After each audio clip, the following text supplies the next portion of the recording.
સતલાસના મામલતદાર કચેરીમાં એસીબી દ્વારા ટ્રેપ કરાઈ। પાટણના અરજદાર પાસે જમીનની કામગીરી માટે લાખો રૂપિયા માગ્યાની ચર્ચા સતલાસનામાં ટોક ઓફ ધ ટાઉન બની।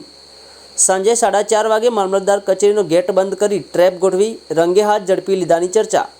સતલાસનામાં લાંચ લેતા નાયબ મામલતદાર રાકેશ ચૌધરી સહિત વચેટીઓ ઝડપાયો। સતલાસના મામલતદાર કચેરીમાં ખૂબ જ સમયથી ભ્રષ્ટાચાર બાબતે હતી ચર્ચા। સતલાસના મામલતદાર કચેરીમાં મોડી રાત સુધી કામગીરી કરતી એસીબી અધિકારીની ટીમ સતલાસનાના ઇન્ચાર્જ મામલતદાર BM પટેલે ફોન ઉપાડી જવાબ આપવાનું ટાળ્યું। વધુ સમાચારો માટે જોતા રહો સુરેશ ઠાકોર અને ફારૂક મેમણ સાથે ઓનલાઈન ટીવી ન્યૂઝ।